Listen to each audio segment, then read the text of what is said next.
Take a big step back and blank yourself in the face. I will go to war on this. People over here need to check their ego at the door when they try to talk about things they do not understand. Hi, I'm Alex. I'm just a guy that had a mental breakdown about the state of the world and put it up on YouTube, and then no one watched it. So now I'm on a journey to make sure that never happens again. This is S.O.L. Welcome back to the channel. So glad to have you back here at S.O.L. Let's get into it because I know your attention spans are microscopic. Now, here's what we're talking about this week in this week's edition of the Weekly Wake Up Call.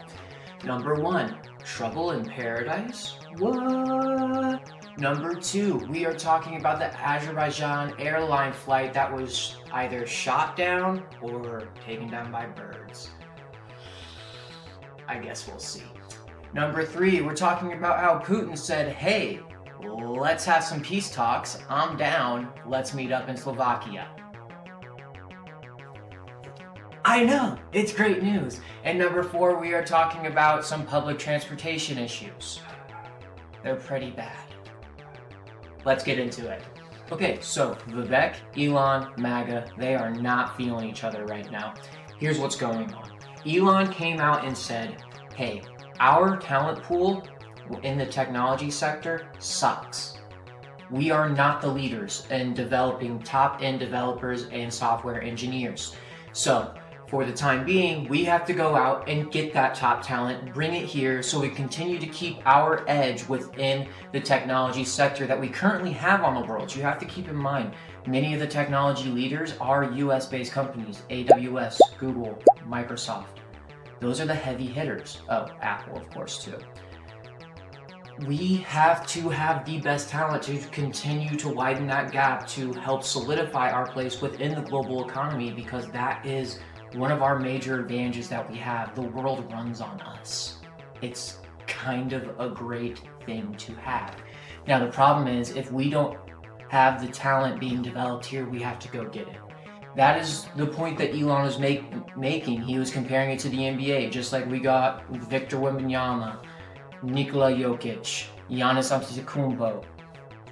We brought them in here, and that's why the NBA is the best product in the world when it comes to professional basketball. Same concept, the 0.1%. MAGA heard this, and they said, oh, you want to bring people in to take American jobs. You want to bring immigrants here and take away our opportunity to earn income.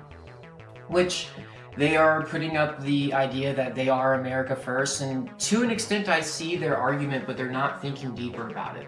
If we all remember, a huge part of that campaign was the fact that our education system is not good right now.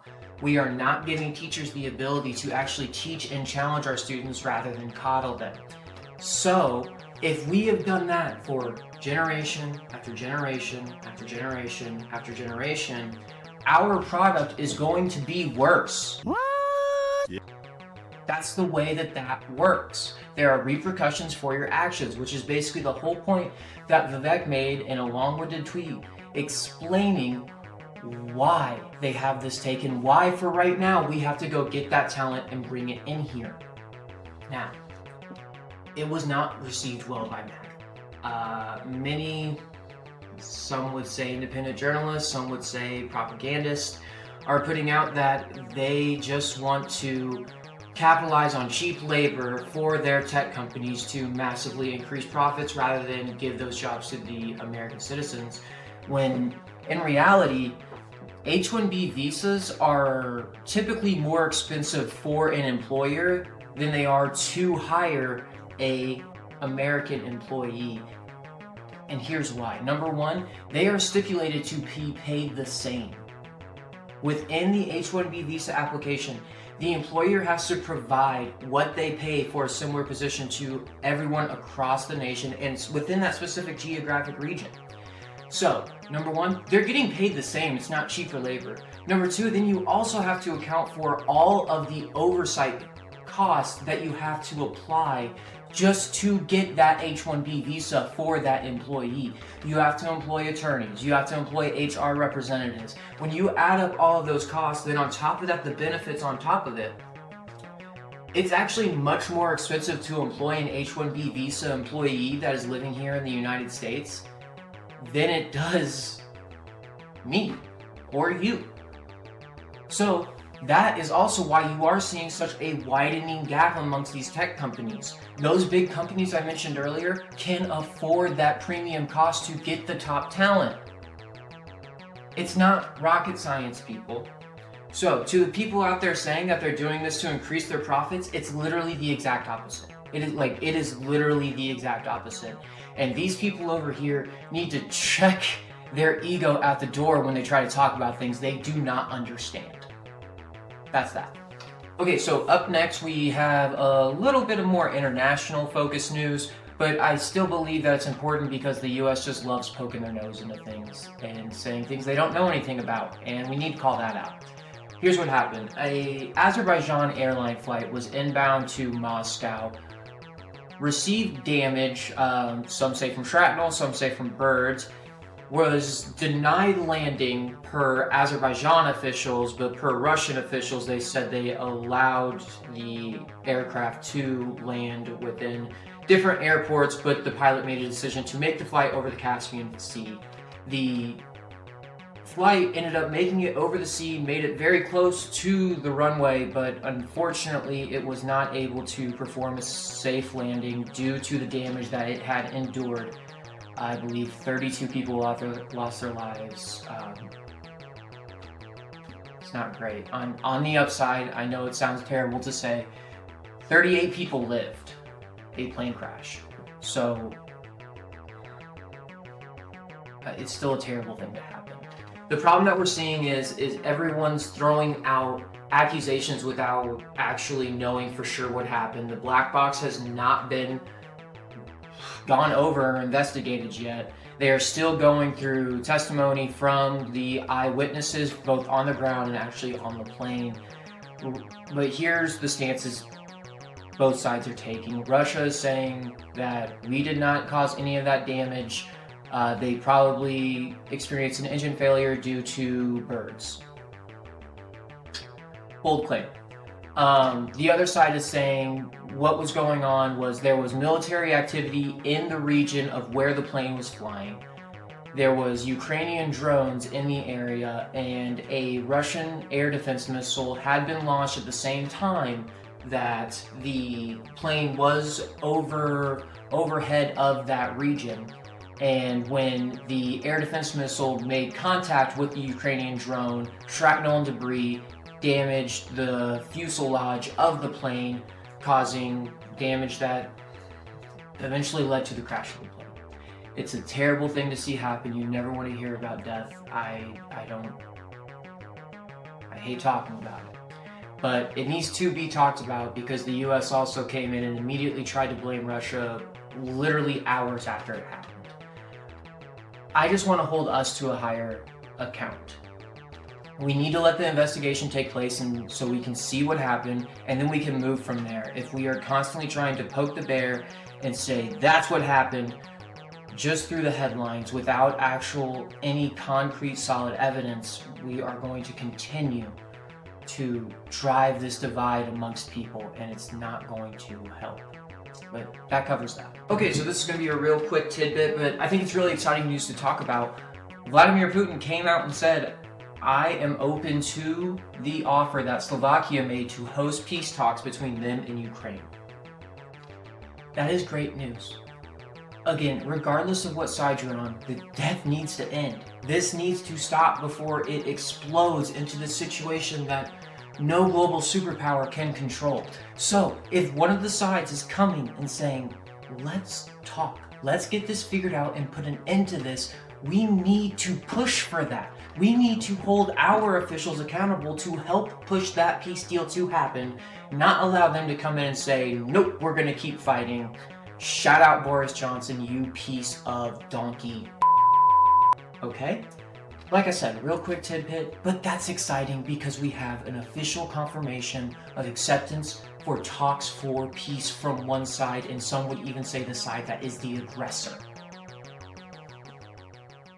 Yay. Okay, so this last one is a pretty tough thing for me to talk about, but I do feel like it needed to be addressed because I really, really hated the reception that it received throughout the online community and also through media outlets. Of course, I'm talking about the incident on New York public transportation, specifically the subway, of the young lady who lost her life in a pretty gruesome fashion.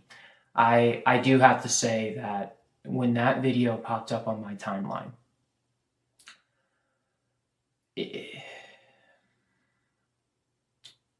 it's a terrible thing to watch, to see that happen. And then to have someone stitch it trying to make it a political issue. Listen, I understand the details of the case. I understand what we saw previously with another high profile murder and the coverage and resources that it received. At the end of the day,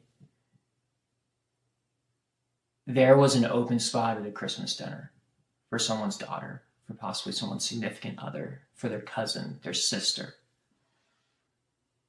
They had to live with that.